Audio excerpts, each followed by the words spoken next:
বন্ধুরা, কিছুদিন ধরে আপনাদের সঙ্গে খুব ভালো ভালো ভিডিও দিচ্ছিলাম গাছ নিয়ে। আমার ভীষণ আনন্দই হচ্ছিল, আপনারা ভিডিও দেখে বুঝতেই পারছিলেন। কিন্তু নিজেরই বোধহয় নজর লেগে গেছে আমার গাছের, বা আমার নিজেকেই। দেখুন আজকে এই জুহি গাছটা কি অবস্থা হলো আমার। মানে এখানে প্রচুর হনুমান আসে। আমি বেশিরভাগই আমার গাছগুলো, এই গোলাপ গাছ আর বেলি গাছগুলোকে একটু লুকিয়ে রাখি। দেখুন এই যে ছোট ছোট কুঁড়ি হয়ে আছে এখনো নিচের ডালগুলো, ওপরের সব ডালগুলোতে একদম মুড়িয়ে খেয়ে গেছে হনুমানগুলো। আপনাদের ওখানে হনুমান আসলে আপনারা কি করেন? এই বেলি ফুল গাছ আর গোলাপ গাছকে কি করে বাঁচান আপনারা অবশ্যই কমেন্ট করে জানাবেন আমাকে।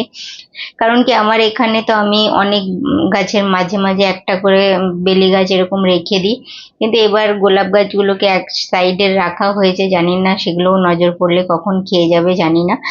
তো বেলি গাছগুলোকে আমি জবা গাছের মাঝে মাঝে লুকিয়ে রেখে দিই যাতে এগুলো না খেতে পারে। কিন্তু এবার এই গাছটা অনেক ঝাঁকড়া হয়ে গেছিল আর খুব ভালোভাবে বৃদ্ধি হয়েছিল, যার জন্য উপরে স্ট্যান্ডে রাখা ছিল। আর দেখুন কি করে দিয়ে গেছে। তো ব্যাস আমি এখানে গাছটা আবার একটু ভালো করার জন্য এখানে সব ডালগুলোকে একটু কেটে দিচ্ছি, হালকা সফট প্রুনিং করে দিচ্ছি। তাছাড়া যে আমি নিউট্রিশনস আপনাদের সঙ্গে শেয়ার করি, ভার্মি কম্পোস্ট, সিভিড আর অ্যাপসাম সল্ট, ওটা অলরেডি দেখানো আছে, আপনারা দেখে নেবেন। ওই খাবারটা আমি অলরেডি দিয়ে দেবো এই গাছটায়।